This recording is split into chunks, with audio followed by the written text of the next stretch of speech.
Watching my own brother frame an innocent kid while stealing millions from my warehouse should have broken me. Instead, I stayed cold, outsmarted his betrayal, and took everything back. I'm Marcus Miller, a 65-year-old lumberyard owner from Traverse City, Michigan. Before I tell you how I destroyed them, please subscribe. Also, tell me in the comments, what country are you listening from? And what would you do in my shoes? Story begins. The dead of winter in northern Michigan doesn't just bring snow, it brings an oppressive, heavy silence that settles deep into the bones of old buildings. At 2 o'clock in the morning, the main office of Miller Lumber was entirely dark, save for the pale, neon blue hum of a single desktop monitor. I sat in my father's old leather chair, the springs groaning softly beneath my weight. Every time I shifted, the office smelled of stale black coffee, decades of accumulated sawdust, and the faint, sweet scent of dried cedar that clung to my flannel shirt. Outside, the wind howled off Grand Traverse Bay, rattling the frost, rimed window panes. Inside, my chest felt like it was being compressed by a hydraulic press. My eyes were locked on the monitor. The video feed was sharp, a high-definition, night vision stream from a pinhole camera I had secretly installed inside a broken smoke detector just 48 hours prior. It overlooked Warehouse 4, the facility where we stored our premium architectural timbers. On the screen, a silver heavy-duty pickup truck had backed all the way into the loading bay, its headlights extinguished to avoid detection from the main road. A man was moving with practiced efficiency in the dim, green-tinted shadows of the warehouse. He was operating the electric forklift with the familiarity of someone who had spent his entire life in this yard. He picked up a wrapped pallet of clear, grade western red cedar lumber worth $15,000 on the open market and expertly slid it into the bed of the truck. When the man stepped into the direct line of the camera to secure the strap, the night vision glare caught his face. It was Thomas, my younger brother. Tommy. I didn't blink. I didn't yell. At 65, you learn that screaming never mended a broken bone, and it certainly never stopped a thief. But a cold, hollow ache opened up right beneath my ribs. This was the boy I had taught to tie his shoes. This was the boy I swore to protect when our parents' car went through the ice on Silver Lake 40 years ago. I had sacrificed my own youth, my own chances at a college education, to keep Miller Lumber afloat. So Tommy would always have a roof over his head and a guaranteed future. On the monitor, Tommy wasn't just stealing. He paused, looked around the empty bay, and reached into his jacket pocket. He pulled out a white fiberglass hard hat. Even on the grainy screen, I could see the faded black Sharpie lettering across the front. Leo. Leo was our newest yard hand, a 24-year-old kid, a Marine veteran who had come back from overseas with a quiet demeanor and a deep need for a second chance. He was the hardest worker I had hired in a decade, always the first to arrive and the last to leave. Tommy deliberately kicked Leo's hard hat under the empty rack, right where the stolen cedar had been sitting. He was setting the kid up. He wasn't just robbing his own blood. He was willing to ruin a young veteran's life to cover his tracks. I closed my eyes for 3 seconds. In the darkness behind my eyelids, I forced myself to bury the older brother, the protector, the mentor. When I opened them, only Marcus Miller, the businessman, remained. To understand how we arrived at this dark office at 2 in the morning, you have to look back 3 weeks. It started on a Tuesday morning. The air was crisp, the kind of spring morning where you could still see your breath in the sunshine. I was sitting at my desk, reviewing the quarterly balance sheets with Martha, our chief accountant. Martha had been with Miller Lumber since my father ran the place. Her hair had gone from honey, blonde to silver, gray behind her reading glasses, and she knew every dollar that entered this company. She hadn't said a word for 10 minutes. She just kept tapping her pen against a yellow legal pad, her brow furrowed. "Marcus," she said softly, not looking up, "the numbers aren't parsing. We have a hemorrhage."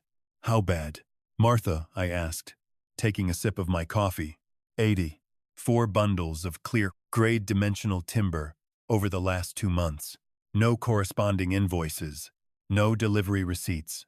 It's a clean disappearance. $120,000. Vanished into thin air. In the lumber business, inventory doesn't just walk away. A bundle of premium cedar weighs over a ton. You need heavy machinery to move it and a flatbed to haul it. It wasn't a petty theft of a few power tools. It was an organized insider operation. An hour later, I called a closed-door meeting in my office. Just me, Martha, and Tommy, who served as our vice president of operations. A title I had given him to boost his confidence. Despite his aversion to actual labor, Tommy arrived 15 minutes late. He walked in wearing a tailored wool coat that cost more than a yard hand's monthly salary, smelling faintly of expensive cologne and mints. "What's the emergency?" Mark Tommy asked, tossing his car keys onto my desk. "I've got a lunch meeting with a developer from Grand Rapids in an hour." Martha laid out the inventory discrepancy sheets in front of him. Tommy didn't even pick them up. He glanced at the red numbers highlighted in yellow ink, and I watched his posture change instantly. His shoulders tensed.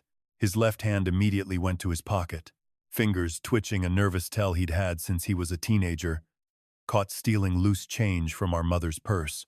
"This is ridiculous," Tommy blustered, his voice rising a fraction too high. "It's a clerical error. Martha's getting old. Maybe she missed a digit on the incoming freight. Martha doesn't miss digits." "Tommy," I said quietly, keeping my voice level. Tommy slammed his hand on the desk, opting for anger to deflect the pressure. "Fine. You want to know where it's going? Look at the yard hands. Look at that new kid, Leo. The jarhead. He's always lang-vang around the high value bays after hours. He's got that quiet, shifty look about him. I bet he's selling our stock to independent contractors on the side to fund whatever habits he brought back from the war. We need to terminate him. Marcus, today, before he strips us bare." I looked at my brother. I looked at his pristine, uncalloused hands, then down at my own palms, rough and scarred from 40 years of moving lumber. I saw the desperation flicker in his eyes. It was a fleeting shadow, but to an older brother who had studied him for 50 years, it was as bright as a flare in the night sky. "I'll look into it," I told him. Tommy relaxed slightly, flashing that charming, easy smile that had gotten him out of trouble his entire life. "Good, trust me on this. Mark, I know people. The kid is bad news." After they left, I didn't fire Leo. Instead, I walked out into the yard. I watched Leo from a distance. The young man was currently stacking heavy pine studs, his movements methodical and tireless. He didn't complain about the cold rain that had begun to fall. He just kept his head down, doing his job with absolute dignity. I knew then, with absolute certainty, that Leo wasn't the thief, and that meant the monster was sleeping under my own roof. That weekend, while the yard was officially closed for the Easter holiday, I didn't stay home. I drove 2 hours south to Grand Rapids to an electronics wholesaler, paying cash for a surveillance system that wasn't tied to our company network. I spent 12 grueling hours crawling through the dusty, dark rafters of my own warehouses, running thin black cables through the iron joists, installing 4 pinhole cameras that fed directly to a secure, encrypted cloud server only I could access. I prayed to God that I was wrong. I prayed that the cameras would catch an outside crew, a professional ring of thieves. Anyone but him. But numbers don't lie. And now, at 2 in the morning, the video feed didn't lie either. On the screen, Tommy closed the tailgate of his pickup truck. The truck groaned under the weight of the stolen cedar. He walked around to the driver's side. But before he climbed in, he pulled out his phone. The camera didn't record audio, but the high-definition lens captured his face clearly as he spoke into the receiver. I leaned closer to the monitor, my eyes narrowing. I had spent enough time around noisy sawmills to learn how to read lips when the machinery was roaring. Tommy's lips moved clearly in the gray night. "Vision light. It's done. I'm leaving the yard now. Meet me at the usual spot by the highway. And tell your boss. This is the last installment. My brother is starting to ask questions." He hung up, climbed into the truck, and slowly rolled out of the warehouse bay. The taillights disappeared into the swirling Michigan snowstorm. The office returned to total darkness. The wind outside slammed against the building. But inside, my mind was perfectly still. The grief was gone. Burned away by the sheer clarity of the situation, Tommy hadn't just made a mistake. He was deeply involved with someone dangerous, and he was completely willing to sacrifice my life's work and an innocent boy's future to save himself. A weaker man would have called the police right then. A weaker man would have let the flashing red and blue lights expose the family shame to the entire town of Traverse City. But I am a Miller. We don't air our dirty laundry to the county sheriff, and we don't let outsiders dictate how we protect our legacy. Tommy wanted to play a high-stakes game. He thought his old, predictable older brother was too blind to see the board. I reached into my desk drawer and pulled out a fresh, leather-bound logbook. Opening to the first page, I picked up my pen and began to write down the exact timestamp of the theft, the license plate of the truck, and the exact volume of cedar stolen. The trap was officially set, but it wouldn't be sprung in a police station or a courtroom. I closed the logbook, picked up my phone, and dialed a number I knew by heart. It belonged to George, our family attorney and my closest friend since childhood. The phone rang 3 times before a groggy voice answered. "Marcus, it's 2 in the morning. Is everything okay at the yard?" "George," I said, my voice as steady as the northern white pine. "I need you to open your laptop. I need you to draft a contract immediately. A full, unconditional transfer of all corporate shares and family estate rights." There was a long pause on the line. "Who is the recipient?" "Marcus." "Me," I replied. "The transfer is Tommy. I need it drafted with a purchase price of exactly $0. And George, make sure it's legally airtight. Because by Sunday morning, my brother isn't going to have a single thing left in this world. My father used to say that wood is the only thing in this world that doesn't know how to lie. If a tree lives through a bitter, freezing winter, the ring it grows that year is narrow and dense. If it enjoys a wet, sun-drenched summer, the ring is wide and pale. Every scar from a forest fire, every infestation of pests, every season of drought, it's all recorded right there in the grain, laid bare for anyone with an axe and an eye to see. Humans, though, we are cut from a different cloth. We can coat ourselves in fine lacquer, hide our flaws behind expensive wool suits, and project a smile so warm it could thaw a frozen lake. We can pretend to be solid oak, even when the core has been entirely eaten away by termites. For 5 years, I looked at my younger brother, Tommy, and saw only the wide, healthy rings of a boy I had protected from the elements. I was too blind to notice the rot setting in, to understand why I didn't call the police when I saw him on that monitor. You have to look back 3 weeks. It started on a Tuesday morning. The air was crisp, the kind of spring morning where you could still see your breath in the sunshine. I was sitting at my desk, reviewing the quarterly balance sheets with Martha, our chief accountant. Martha had been with Miller Lumber since my father ran the place. Her hair had gone from honey, blonde to silver, gray behind her reading glasses, and she knew every dollar that entered this company. She hadn't said a word for 10 minutes. She just kept tapping her pen against a yellow legal pad. Her brow furrowed. "Marcus," she said softly, not looking up. "The numbers aren't parsing. We have a hemorrhage." "How bad?" "Martha," I asked, taking a sip of my coffee. 4 bundles of clear, grade dimensional timber over the last 2 months. No corresponding invoices, no delivery receipts. It's a clean disappearance. $120,000. Vanished into thin air. In the lumber business, inventory doesn't just walk away.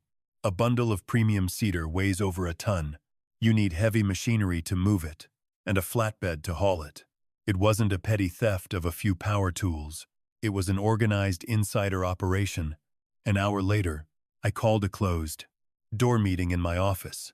Just me, Martha, and Tommy, who served as our vice president of operations, a title I had given him to boost his confidence.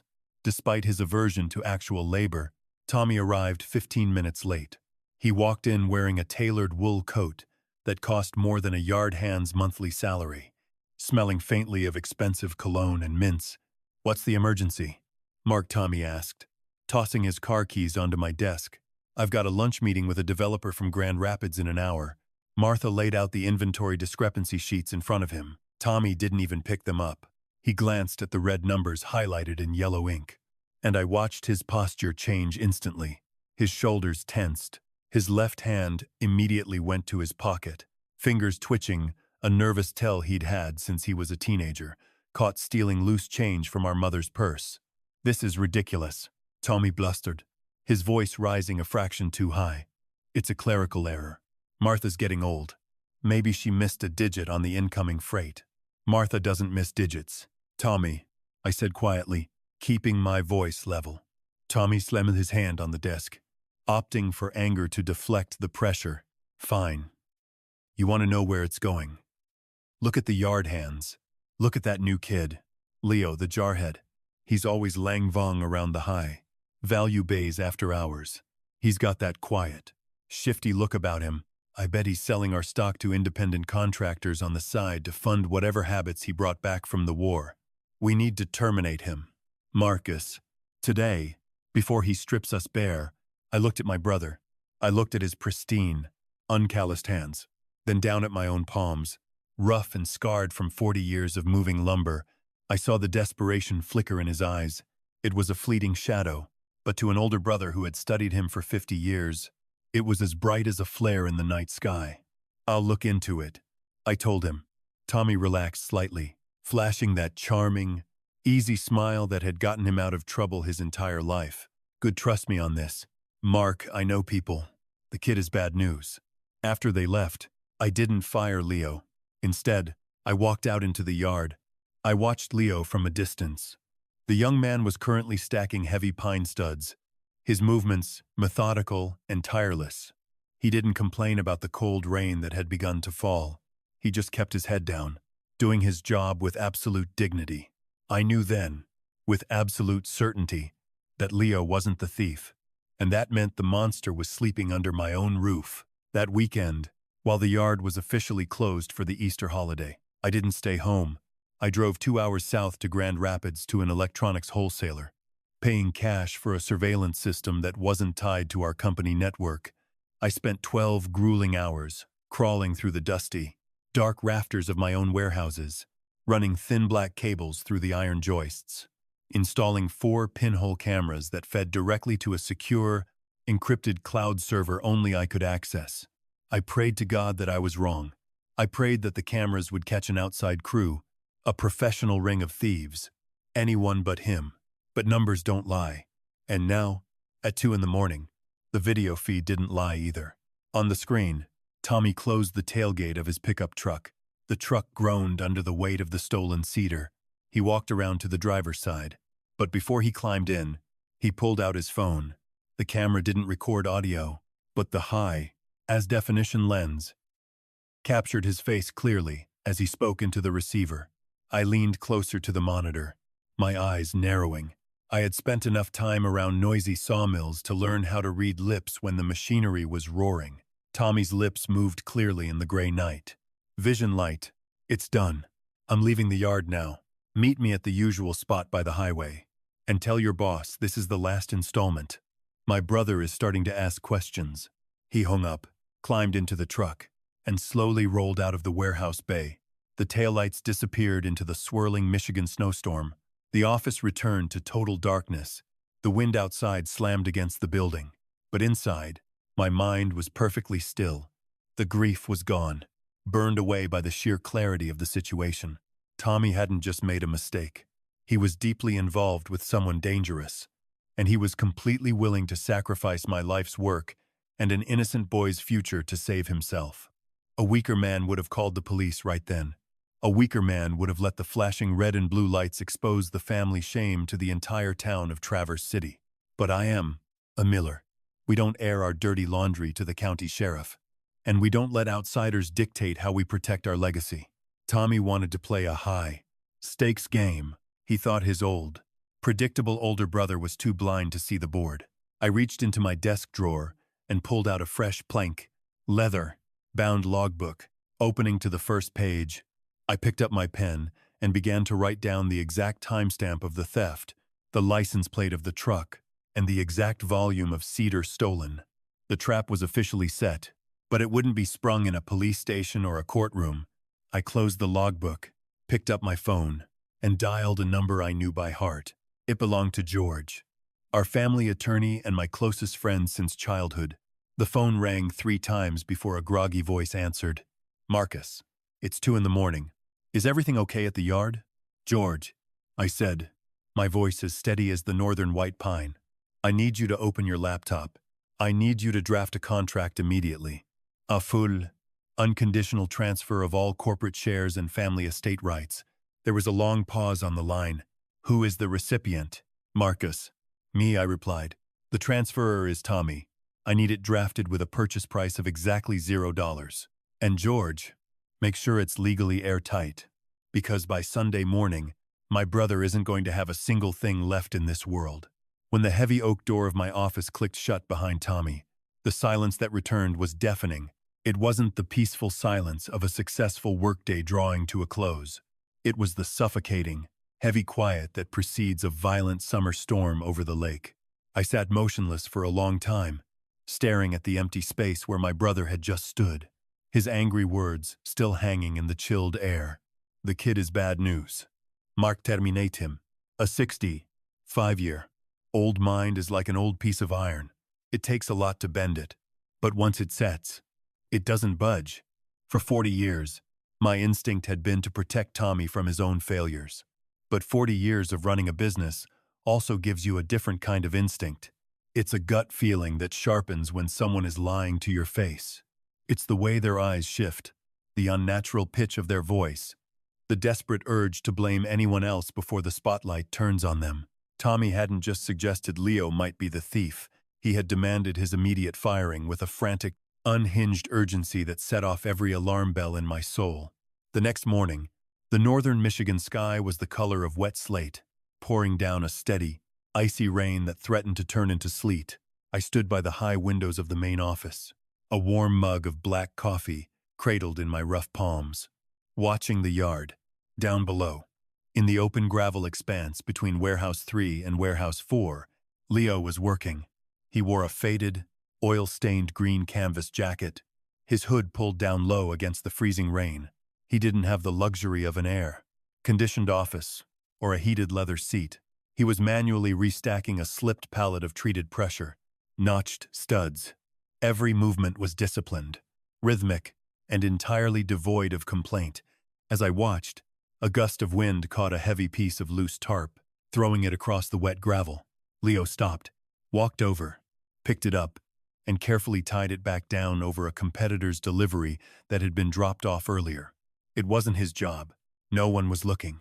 But he did it anyway, because that's what a man of character does. Right then, a terrifying clarity washed over me. Leo wasn't a thief. He was a scapegoat. Tommy wasn't trying to protect Miller Lumber from a bad employee. He was trying to find a lamb to slaughter so the butcher could keep working in the dark. The realization didn't make me angry. It made me cold. A deep, crystalline frost settled over my emotions. If my own brother was willing to ruin a young veteran's life, a kid who had already given his youth and his blood to this country just to cover up his own sins, then Tommy was far further gone than I had ever dared to admit. But a court of law, and the strict rules of a family legacy, require more than just an older brother's intuition. I needed undeniable, unshakable proof. On Saturday morning, while the lumberyard was locked and empty for the Easter weekend, I didn't stay home to rest my aching joints. Instead, I climbed into my old, unmarked Ford pickup and drove 2 hours south on Interstate 131, all the way to a commercial electronics wholesaler on the outskirts of Grand Rapids. I didn't use the local suppliers in Traverse City. In a town that size, everyone knows the Miller name, and gossip travels faster than a wildfire through dry pine. I walked into the wholesaler wearing an old baseball cap pulled low, paying $4,000 in cash for a specialized, high-definition surveillance package. It featured 4 pinhole lenses, no larger than the tip of a matchstick, capable of capturing crystal, clear night, vision footage. Crucially, the system ran entirely on its own independent cellular network, bypassing the main office servers completely. Tommy had the administrative passwords to our standard security system. If I used the yard's Wi-Fi, he would see the new IP addresses within an hour. By the time I got back to Traverse City, the sun had dipped below the horizon, plunging the lumber yard into pitch black darkness. For the next 10 hours, my 65-year-old body endured a kind of torment I hadn't faced since my 20s. I dragged myself up a rusted iron ladder into the freezing, cavernous rafters of Warehouse 4.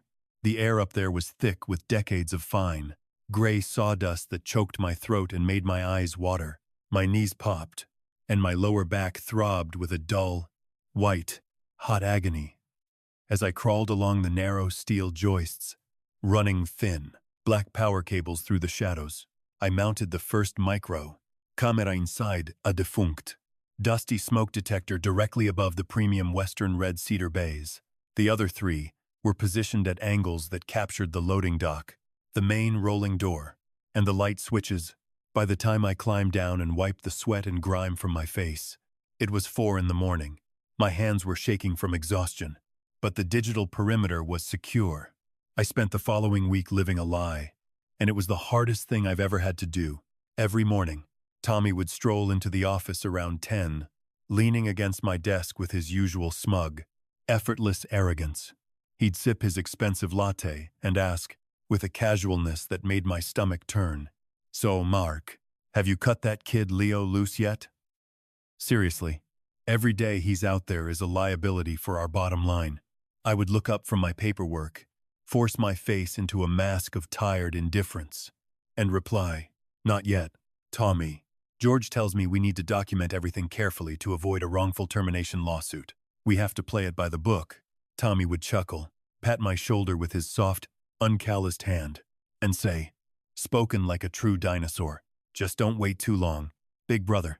Every time his hand touched my shoulder, a part of me wanted to grab him by the collar, slam him against the wall, and demand to know what happened to the sweet, innocent 10-year-old boy I had pulled out of the grief of our parents' funeral. But I kept my mouth shut. I nodded. I waited. The trap was set, and the bait was $100,000 of prime architectural timber. The week dragged on, an agonizing game of psychological chess where I was forced to treat a predator like a brother and a loyal employee like a suspect. The strain gapped my sleep, leaving me staring at the ceiling of my empty house at night, praying that my intuition was wrong. I prayed that the cameras would catch a stranger, a professional ring of thieves from Detroit, anyone else. I wanted so desperately to be wrong. Then came Friday night. A brutal late-season blizzard had descended upon Traverse City, burying the roads under 6 inches of heavy, drifting snow. The wind off the bay was a howling beast, rattling the structural beams of the main office where I sat in total darkness. I hadn't gone home. I couldn't. At exactly 2:00 the heavy leather chair groaned as I sat forward.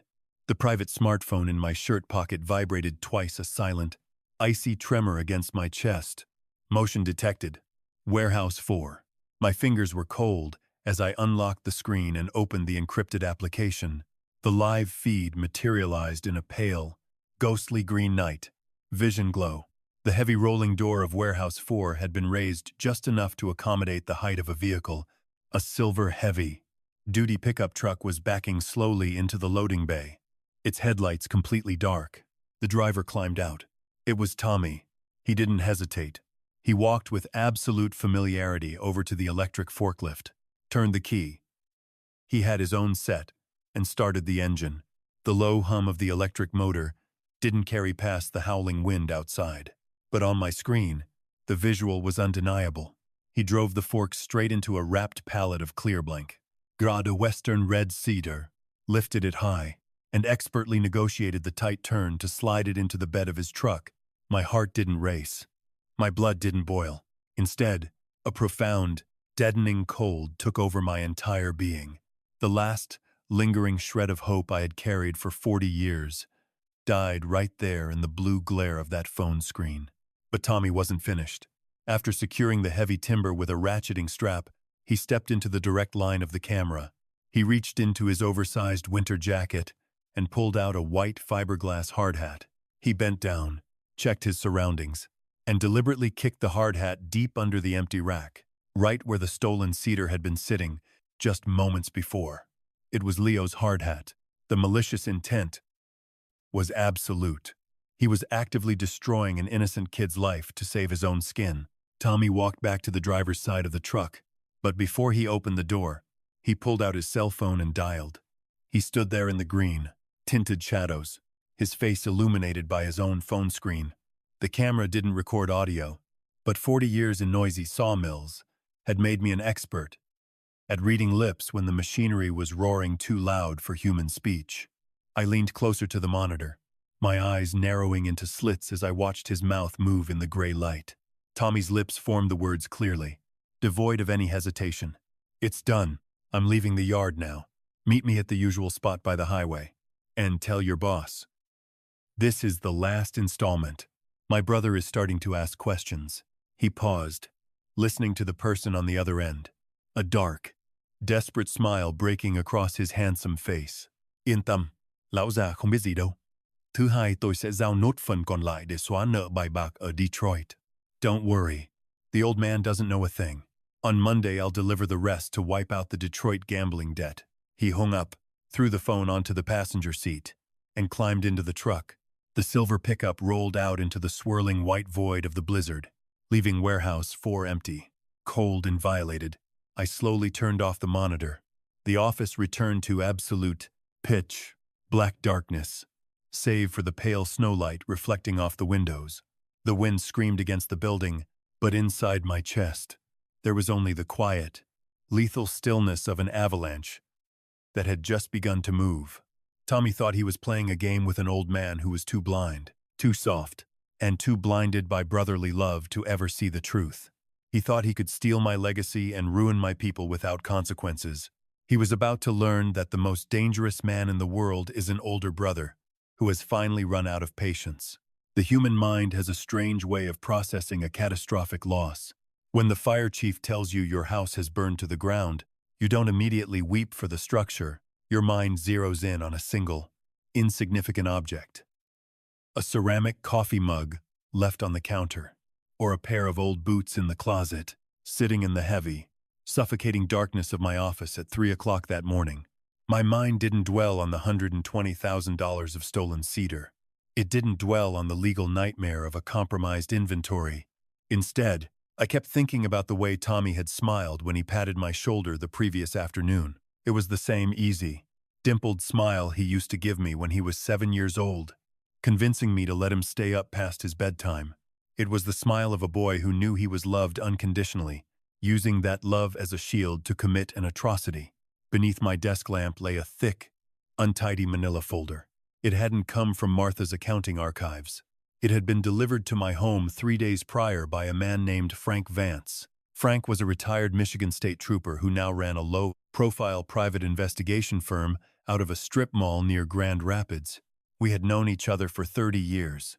I had supplied the timber for his cabin up north, and he knew that when Marcus Miller called him on a private line asking for a discreet background check, it wasn't a matter of idle curiosity. I pulled the folder into the pool of amber light. The documents inside were a testament to the modern world's ability to track a man's ruin in cold, digital print. Tommy hadn't just stumbled into a bad habit. He had plunged headfirst into an abyss. According to Frank's report, my brother's frequent networking trips to Detroit and Grand Rapids had nothing to do with commercial real estate developers. He was spending his weekends in the high-stakes, off-the-books poker rooms operating out of luxury hotel suites near the MGM Grand. And worse, he had linked himself to an underground sports betting syndicate run by a crew of mid-level bookmakers with deep ties to the Detroit underworld. The numbers were staggering. Tommy had started small, chasing a $20,000 loss on a bad college football point spread. But a gambler in a hole never stops digging. They just buy a bigger shovel. By the end of the winter, his debts had ballooned to $550,000. $550,000. The syndicate didn't operate like a local bank. They didn't send polite past due notices or file civil lawsuits. Frank had included a series of long-range surveillance photographs in the folder. One of them showed Tommy standing in the snow-covered parking lot of a steakhouse in Flint, Michigan. He was pinned against the side of his expensive European sports car by 2 men in heavy black leather jackets. One of them had a hand gripped tightly around the lapel of Tommy's expensive wool coat. Tommy's face was pale, his mouth open in an expression of sheer, unadulterated terror. The report detailed the leverage the syndicate was using. They had threatened to break his legs. Of course, but the real threat was more sophisticated. They knew he was the vice president of Miller Lumber. They knew the value of our inventory. In the post-pandemic construction boom, high-grade architectural timber was as good as liquid currency on the black market. It could be moved across state lines, mixed with legitimate freight, and sold to unscrupulous contractors for cash within 48 hours, leaving absolutely no paper trail. They had given Tommy a choice. Either they would bring the violence to his doorstep in Traverse City, or he would become their internal supplier, turning our family warehouses into their personal, free of charge wholesale market until the $500,000 debt plus a predatory amount of interest was entirely wiped clean. Tommy had chosen to survive by bleeding me dry. He had chosen to save his own skin by throwing a 4-year-old Marine veteran to the wolves. I picked up one of the photographs. Holding it close to the light, it was a picture of Tommy's hands, those soft, manicured hands, handing over a duplicate set of keys for Warehouse 4 to a man sitting in a dark SUV. My own brother had given the keys of our father's legacy to a pack of wolves. A deep, transformative shift occurred inside me at that moment. The last remaining warmth of my childhood protective instinct, the vow I had made to our dying parents at the edge of the frozen lake 40 years ago, it all froze solid, turning into a hard, unyielding block of ice. A weaker man would have allowed his heart to break. He would have confronted his brother, wept and reached into his retirement accounts to pay off the $550,000 to save the family name from public disgrace.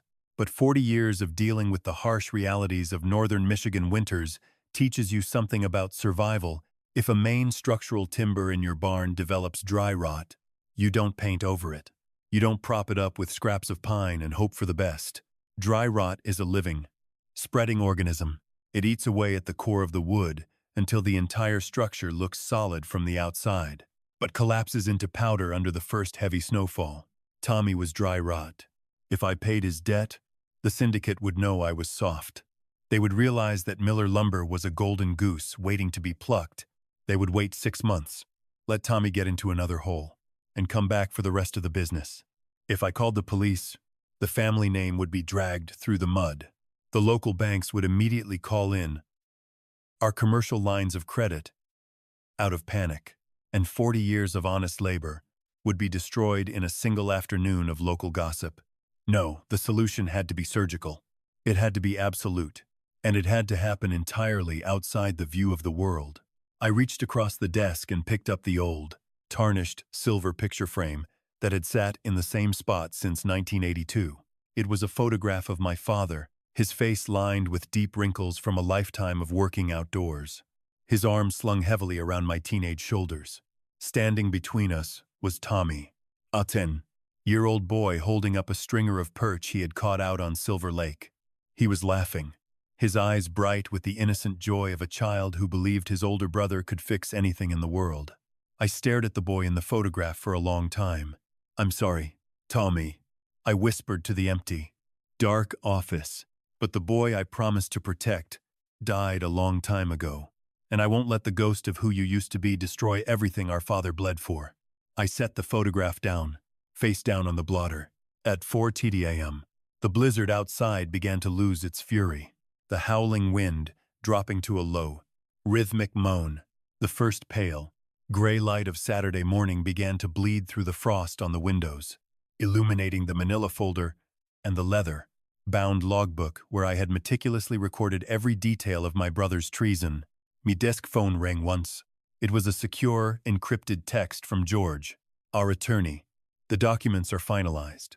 Marcus, they are sitting in a sealed FedEx pouch on your front porch. God forgive you for what you're about to do." I didn't answer the text. I unlocked my personal cell phone, scrolled through the contacts until I found his name, and hit dial. The phone rang 4 times before a groggy, irritated voice answered. "Mark, what the hell is it?" It's 5 in the morning. On a Saturday, I took a slow, deep breath, forcing my voice to drop into the familiar, warm, slightly weary tone I had used with him for 40 years. The transition was seamless, a terrifying display of control that I didn't know I possessed. "Morning, Tommy," I said, my voice steady and casual. "Sorry to wake you, bud. But I just looked at the weather report. The storm is breaking, and the front is moving out. Tomorrow morning is going to be dead calm, and the lake trout are going to be biting deep out on Silver Lake. Just like old times, I'm thinking we pack up the old wooden boat and head out to our spot by the drop, off before sunrise, and clear our heads. We need to talk about what to do with that kid Leo anyway." There was a brief pause on the other end of the line. I could hear the sound of sheet rustling as Tommy sat up in bed, his mind likely calculating how this trip could work to his advantage. He probably thought he could use the isolation of the lake to finally convince me to fire Leo and seal the narrative. "Yeah," Tommy said, his voice instantly shifting into that smooth, confident tone. "Yeah, Mark, that sounds like a great idea. Just you and me. Let's get out there before the yard opens on Monday. I'll meet you at the old boat launch at 5:30 a.m. tomorrow. 5:30 a.m. sharp."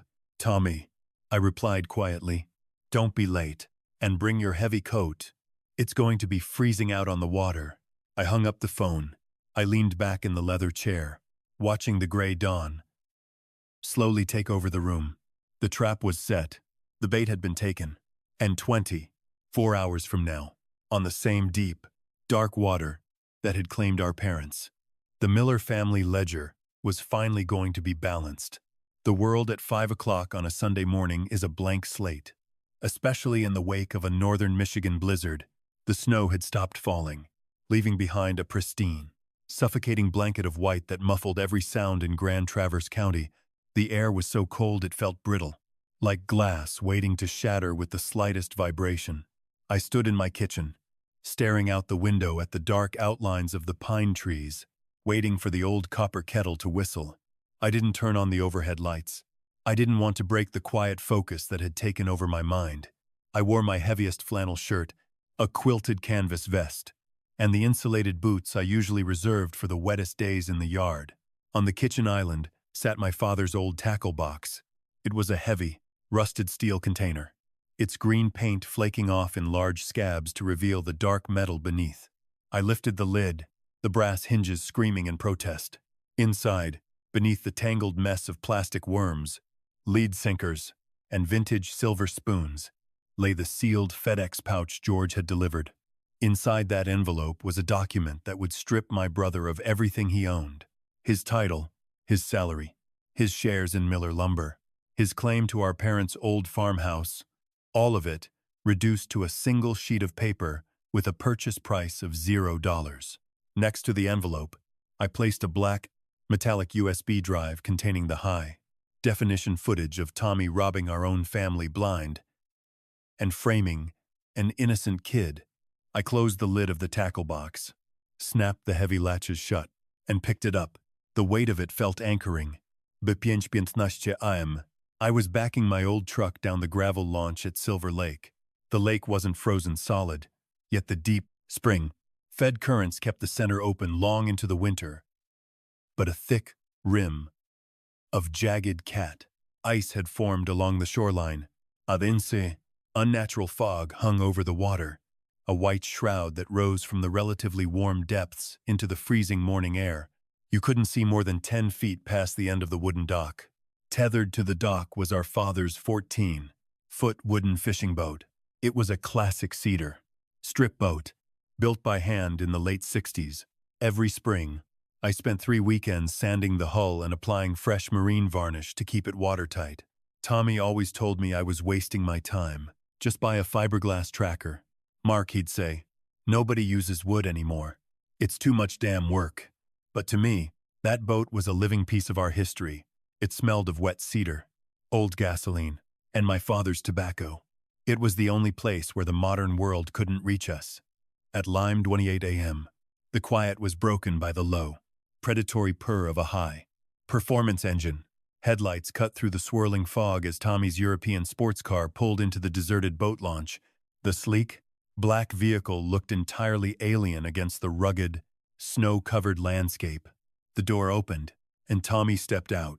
He was dressed in a pristine, brand new winter parka, the kind wealthy tourists buy for ski trips in Aspen, and insulated boots that had clearly never touched mud. He adjusted a pair of expensive leather gloves, a travel mug of premium coffee cradled in his right hand. Jesus, Mark Tommy grumbled, his breath pluming in the freezing air as he walked down the dock. It's cold enough to freeze the balls off a brass monkey. You seriously want to go out in this fog? We won't be able to see our own lines. I didn't look up from the outboard motor. I was busy priming the old 15 horsepower Evinrude engine, my gloved hands moving with practiced efficiency. The fog keeps the water calm, Tommy, I said, keeping my voice low and steady. The trout like the dark, they feed right off the deep drop. Off, when the surface is like glass. Just like Dad used to tell us. Tommy sighed, a sound of arrogant indulgence. He tossed his travel mug into the boat and stepped in, the wooden hull rocking slightly under his weight. He took his seat in the bow, facing away from me, while I sat at the stern by the tiller. If you say so, Tommy said, leaning back and resting his arms along the gunwales. But let's make it quick. I've got things to take care of in town later today. And honestly, we could have had this talk in your office with the heater running. We need to talk where we won't be interrupted, I replied. I grabbed the pull cord of the Evinrude, gave it a sharp, practiced yank, and the old two-stroke motor sputtered to life, clearing its throat with a puff of blue exhaust before settling into a rhythmic, metallic chatter. I cast off the lines, shoved us away from the icy dock, and twisted the throttle. The wooden boat glided smoothly into the white void. Within 30 seconds, the shoreline vanished, the snow, covered trees, the boat launch, my truck. Everything was swallowed by the dense, gray fog. There was no horizon, no ski, no shore. There was only the small, wooden world of our boat and the glassy, black surface of the water rippling out from the bow. Tommy turned around, his handsome face illuminated by the pale morning light filtering through the mist. He looked completely relaxed, entirely confident. He truly believed he had won. He believed that tomorrow, Leo would be fired. The theft would be blamed on a casualty of war, and his $500,000 debt to the Detroit syndicate would begin to dissolve. So Tommy said, raising his voice slightly over the hum of the engine, "Let's talk about the kid. Leo, I'm telling you. Mark, you're being too soft on this. We need to call the sheriff first thing Monday morning. Tell him we found his hard hat at the scene of the missing inventory, and let them handle it. It's a slam dunk. The kid has a history of trauma.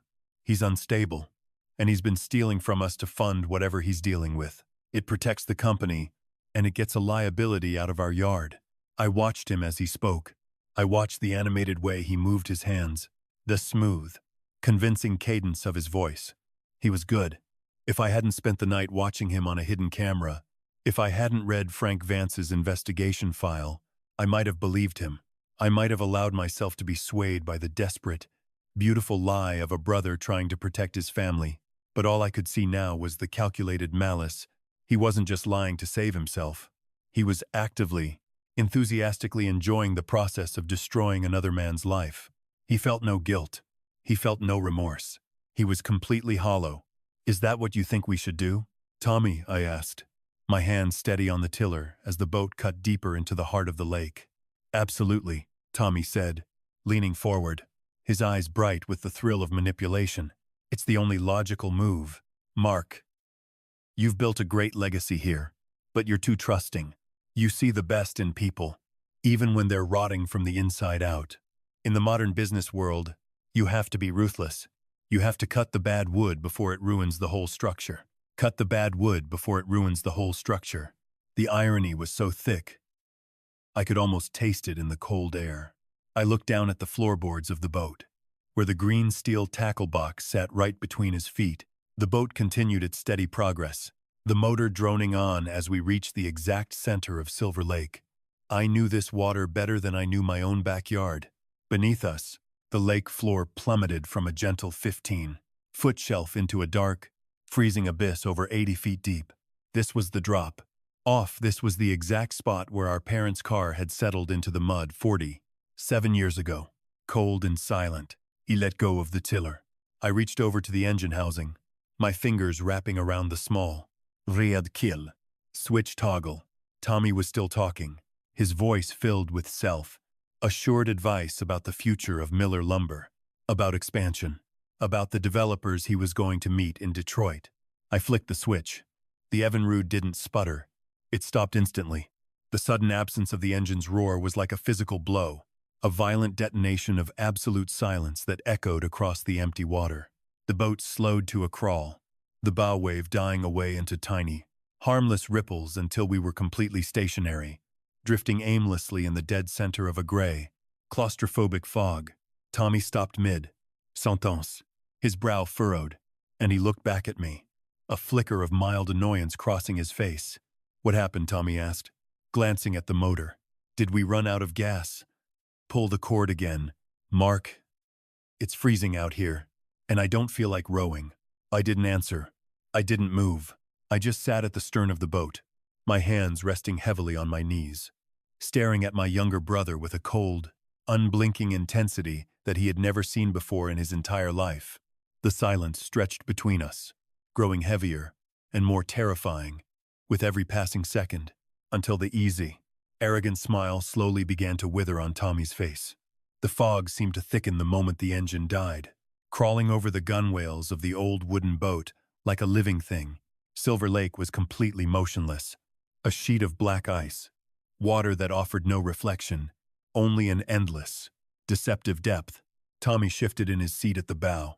The movement caused the cedar hull to creak, a sharp, fragile sound that seemed to carry for miles through the mist. The cocky, self-assured smirk he had worn just moments ago was entirely gone, replaced by a tense, alert stillness.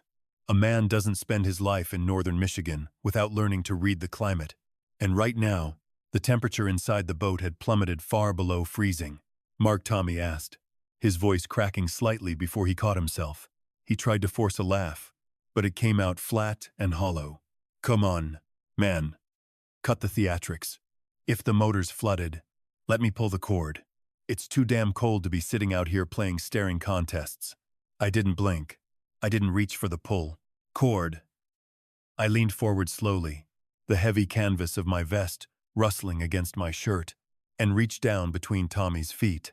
My rough, calloused fingers caught the rusted latches of my father's green steel tackle box. Snap, snap. The metallic pops sounded like twin pistol shots in the quiet. I opened the lid, but I didn't reach for a lure or a line. I pulled out the black, metallic USB drive and the sealed FedEx pouch, laying them flat across the top of the metal box. "Open it," I said. My voice wasn't angry. It wasn't loud. It carried the heavy, rhythmic cadence of a judge reading a final verdict. Tommy stared down at the white envelope resting on the rusted green steel. His eyes darted from the paper to my face, his breathing suddenly becoming shallow. "What is this?" "Mark, what are you doing? I'm giving you a choice." "Tell me. But before you choose, you're going to listen to me." I leaned back, my hands resting on the tiller behind me. Friday night, 2 o'clock in the morning, the blizzard was hitting the bay, and the yard was locked. But you weren't home in bed. Available. You were in Warehouse 4. I watched you on a high-definition night vision feed from a camera you didn't know existed. Tommy's face didn't just go pale. The blood drained from his skin so fast it turned a sickly, translucent gray, making the dark circles under his eyes stand out like bruises. He opened his mouth to speak, to spin one of those beautiful, fluid lies that had gotten him out of trouble since he was a boy. But I held up a single, scarred finger. "Don't," I whispered. "If you lie to me right now, on this water, I will close this box, turn this boat around, and let the law take every piece of your life. Before sunset, I saw you load 84 bundles of clear, grade cedar onto your flatbed. I saw you reach into your pocket, pull out Leo's hard hat, and kick it under the empty racks. I read your lips through the glass. Tommy, don't worry. The old man doesn't know a thing. That's what you said to your handler on the phone." The silence returned, heavier this time, suffocating us both. Tommy's hands, encased in those expensive leather gloves, began to tremble. He gripped the wooden gunwales of the boat so hard the leather groaned. Mark, look. You don't understand, he stammered, his smooth voice cracking completely into a desperate whine. I was in trouble. I got into a hole down in Detroit. Some bad people. Mark. Really bad people. They were going to break my legs. They threatened to burn the yard down. I didn't have a choice. We always have a choice, I said, my heart turning completely to granite inside my chest. You chose to rob the business our father bled for. You chose to bleed me dry over 2 months. And the worst part, the part I can never forgive, you chose to ruin a 24-year-old kid who risked his life for this country, just so you could walk away clean. You were going to let Leo go to federal prison for grand larceny. Tommy, your own blood didn't stop you from becoming a monster. A sudden, ugly shift occurred in Tommy's eyes. The desperation turned into a wild, cornered panic. He looked around the boat, realizing we were completely isolated, wrapped in a blanket of fog miles from anyone who could hear a scream. He looked at the black USB drive, the only physical copy of his ruin sitting inches from his knees. With a sudden, violent lurch, Tommy stood up in the bow. The wooden boat rocked wildly, the icy black water of Silver Lake lapping precariously over the edges of the hull. Give me that fucking drive, Marcus Tommy screamed, lunging forward, his hands clawing toward the tackle box. Give it to me, you're an old man, you're a dinosaur, you think you can trap me out here. I'll flip this damn boat, I'll throw us both into the lake. I didn't move. I didn't flinch. I sat perfectly still at the stern, my center of gravity low and unyielding. I looked up at him, my eyes reflecting nothing but the cold gray of the mist. Sit down, Tommy, I said, my voice deadpan, completely devoid of fear. The water out here is 38 degrees today. If you flip this boat, hypothermia will lock your muscles in less than 4 minutes. Your lungs will fill with ice water before you can swim 10 yards. I'm 65 years old. I've lived a good life. I've kept my promises, and I'm ready to see our parents if today is the day. But you have a $500,000 debt to a Detroit mob, a reputation you love, and a life you're terrified of losing. You won't flip this boat because you're a coward. Tommy froze, his body suspended in a half-lunging posture, his chest heaving under his expensive aspen jacket. He looked down at the black, glassy water rippling violently against the cedar planks, then back at my eyes. He saw the absolute truth in my face. I was entirely willing to die out here to protect my legacy. Slowly, his knees buckled, and he collapsed back into the bow seat, his head dropping into his hands.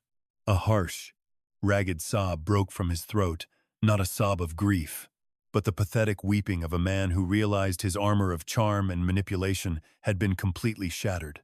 Please, Mark, he choked out, his voice muffled by his leather gloves. We're brothers. We're all that's left. Remember the funeral. Remember what you promised me. You said you'd always protect me. I am protecting you, I said softly, the words cutting my own throat as I spoke them. I'm protecting you from spending the next 15 years in a federal penitentiary, and I'm protecting our father's name from being dragged through the dirt by your filth. I reached into my vest, pulled out a heavy black pen, and laid it on top of the FedEx pouch. Inside that envelope is a total surrender of your shares in Miller Lumber. I instructed, you are transferring everything back to me for $0. You are resigning your title. You are relinquishing your claim to the family farmhouse.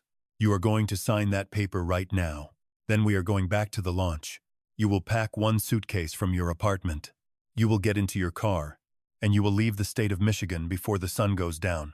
If you ever show your face in Traverse City again, if you ever call me, if you ever step foot on my property, the FBI gets this USB drive within 10 minutes.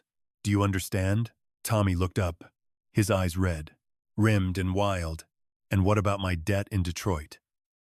If I lose my salary, if I lose my shares, those men will hunt me down. They'll kill me. Mark, then I suggest you start running fast. Tommy, I said coldly, maybe you should have thought about that before you handed them the keys to my warehouse. With trembling, clumsy fingers, Tommy reached down and tore open the FedEx pouch. He pulled out the legal document George had drafted, his eyes skimming the airtight clauses that stripped him of his entire life's luxury. He picked up the pen, The scratching of the ink against the crisp white paper was the loudest sound on the lake, a rhythmic, scraping noise that signaled the absolute death of our brotherhood. He signed his name on the final line, tossed the pen onto the floorboards, and slumped back against the bow, staring blankly into the fog. I picked up the document, checked the signature, and carefully tucked it, along with the USB drive, back into my inside pocket. I reached over to the Evinrude, pulled the cord once, and the motor roared back to life. Breaking the spell of the silence, I twisted the throttle, and the wooden boat turned around, cutting back through the white void toward the shore. Neither of us spoke a single word for the entire 15-minute trip. The only sound was the cold wind in our faces and the steady, monotonous drone of the engine. When the wooden dock finally materialized out of the fog, the boat bumped gently against the tires. Tommy didn't wait for me to tie the lines. He scrambled out of the boat like a wild animal escaping a cage, stumbling once on the icy wood before sprinting up the gravel launch toward his black European sports car.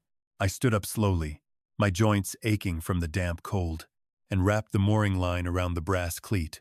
As I straightened my back and looked up toward the snow-covered parking lot, my heart skipped a beat. Tommy was frantically unlocking his car door, his head down, but parked just 30 yards away, partially concealed under the heavy snow-laden branches of an old pine tree, was a massive, dark gray SUV with heavily tinted windows and out-of-state plates. The engine was idling, a low, sinister rumble that vibrated through the crisp morning air, and a faint plume of white exhaust curled out from the tailpipe. They were already here. The exhaust from the dark gray SUV curled upward into the freezing air, heavy and black, smelling of unburnt fuel and malice. Through the tinted windshield, I couldn't see the driver's face, but I could feel the gaze. They weren't looking at me. They were watching Tommy. Tommy reached his sports car, his gloved hands shaking so violently he dropped his keys into the fresh snow. He scrambled down on his knees, gasping for air, his frantic movements looking completely pathetic compared to the quiet stillness of the landscape. He grabbed the keys, shoved them into the lock, and threw himself into the driver's seat. The powerful European engine roared to life, a high-pitched scream that broke the morning quiet as he slammed the car into reverse, spinning his tires wildly on the ice before tearing out of the parking lot, throwing up a cloud of snow and gravel. A second later, the gray SUV put its lights on, not police lights, but the cold, amber fog lamps of a hunter. It pulled out from under the pine trees smoothly, its massive tires gripping the snow with ease, and accelerated down the county road, trailing Tommy's sports car like a shadow. I stood on the dock, watching the red taillights of both vehicles disappear into the gray Michigan mist until the sound of their engines died away completely. A weaker man would have felt a sudden urge to jump into his truck, to follow them, to try and save his little brother one last time from the violence he had invited upon himself. But as I pulled my collar up against the biting wind, I knew there was nothing left to save. Tommy had signed away his shield. He had chosen to run from his debts rather than face the music. And in the world he had joined, there were no older brothers to balance the ledger. What Tommy didn't know, what his panicked mind couldn't possibly calculate, was that I had already taken the choice out of his hands. When I had called George at 2 o'clock that morning, I hadn't just asked him to draft a transfer of corporate shares. I had also instructed him to contact Frank Vance, our private investigator. Frank hadn't just spent his career as a state trooper. He had deep connections with the FBI's Detroit field office. Specifically, the task force handling interstate organized retail theft and illegal gambling syndicates. The $120,000 of clear, grade, Western red cedar Tommy had stolen wasn't just a local crime. It had been transported across state lines into Ohio and Indiana to be distributed through the syndicate's black market network. That made it a federal offense. Before I had even stepped onto the wooden boat with Tommy, a secure, digital clone of the USB drive containing every second of the night vision, surveillance footage, along with Frank Vance's entire investigation file, had been uploaded to a federal server. The feds didn't care about a spoiled kid from Traverse City with a gambling problem. They wanted the men in the gray SUV. They wanted the leadership of the Detroit syndicate Tommy wasn't escaping into the sunset. He was running straight into a net that had been quietly woven around him over the last 72 hours. He would spend the rest of his life looking over his shoulder, running from the monsters he couldn't pay. Until the federal authorities finally picked up the pieces, I walked up the gravel launch, climbed into my Ford pickup, and turned the heater on high. My hands were stiff from the cold, and a profound, hollow exhaustion was beginning to settle into my joints. The grief was there, a heavy, quiet ache right in the center of my chest. But beneath the grief, there was something else. Peace. The clean, absolute peace of a job finished. On Monday morning, the sun rose over Traverse City without a single cloud in the sky. The blizzard had passed, leaving behind a world that was blindingly bright, the fresh snow reflecting the brilliant gold of the dawn. At 6:00 a.m. sharp, the main gates of Miller Lumber rolled open. The air inside the yard was crisp, smelling of cold diesel, fresh, cut pine, and the damp earth of early spring. The men were already gathering by the main maintenance garage, their breath pluming in the air as they huddled around a massive steel drum containing a roaring wood fire, clutching their tin thermoses of black coffee. Leo was there, standing slightly apart from the rest of the crew, as he always did. His faded green canvas jacket zipped to his chin, his face expressionless. You could see the tension in his shoulders. He was waiting for the blow to fall. He knew Tommy had been gunning for him, and he expected this morning to be the day he was handed his final pink slip. I walked out of the main office, my heavy boots crunching loudly on the gravel. I didn't say a word as I walked past the office stairs. Instead, I stood on a stacked pallet of white pine studs, right in the center of the yard, and clapped my hands twice. "Listen up, everyone," I called out, my voice carrying clearly over the idling hum of the forklifts. The yard went completely silent. 20 pairs of eyes turned toward me, seasoned, hard-working men who had given years of their lives to this company. Over the last 2 months, as many of you know, Miller Lumber has suffered a significant inventory discrepancy, I stated, keeping my voice level and direct. There were rumors flying around this yard. There were accusations made, and I am standing before you today to set the record straight. I turned my head, my eyes locking onto Leo. The young Marine didn't flinch. He just stood straight, his jaw clenched tight. An internal investigation has been completed, I continued, making sure every man heard every word. The individual responsible for the theft of our material has been identified, and they have been permanently removed from this company. More importantly, I want to state clearly and publicly that Leo had absolutely nothing to do with it. A low murmur passed through the crew, a collective sigh of relief. Leo was wrongfully accused by an executive error, I said, stepping down from the pallet and walking directly over to the young man. I reached into my jacket pocket and pulled out a brand, new, pristine white fiberglass hard hat, along with a sealed white envelope containing a $10,000 bonus. Check a small compensation for the stress he had endured. I handed them to him. "Leo, I owe you an apology. As the owner of this company, it's my job to protect my people, and I failed to protect you from the shadow of suspicion. I'm sorry." Leo stared at the hard hat in his hands, then looked up at my face. The quiet, guarded look in his eyes slowly dissolved, replaced by a deep, profound respect. He didn't say a word. He wasn't a man for speeches, but he gave me a single, crisp nod that told me everything I needed to know. One last thing. I turned back to the rest of the crew. Thomas Miller has officially resigned his position as vice president and has left the state permanently to pursue other interests. Effective immediately, Leo is being promoted to assistant yard manager. He will be working directly under me, learning the administrative side of this business. Treat him with the respect he has earned. The men immediately broke into a chorus of cheers and applause, slapping Leo on the back as he stood there, a faint, genuine smile finally breaking through the jagged scar on his face. I turned and walked back toward the main office building. As I climbed the wooden stairs, I looked out over the bustling yard. The forklifts were moving, the saws were beginning to hum in the distance, and the legacy my father had started 40 years ago was moving forward. Solid, honest, and clean, I entered my office and closed the door.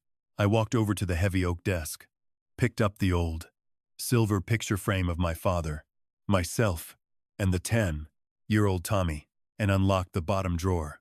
I placed the photograph inside, gently, face up, and turned the key. I walked over to the high windows, looking out at the bright Michigan sunshine, warming the cold timber below. The room smelled of fresh coffee and cedar. There was a void in my life now, a space that would never be filled by the brother I had lost to the dark. But it was a clean void, free of the rot that had threatened to destroy everything I loved. Sometimes, protection isn't about holding on. It's about having the courage to cut the bad wood away so the rest of the tree can live. True strength doesn't roar like a chainsaw. It endures like the heartwood of an old oak. Thank you for listening to my story until the very final chapter. It wasn't an easy tale to tell, but honor is rarely cheap. What do you think about the choice I made out there on the water? Was I too ruthless with my own blood? Or did I do what a true head of the family must do to protect the innocent? Let me know your thoughts in the comments below. I read every single one of them. I wish you all a warm, peaceful evening in your own homes, surrounded by the people you can truly trust. I'm Marcus Miller. Safe travels, and goodbye.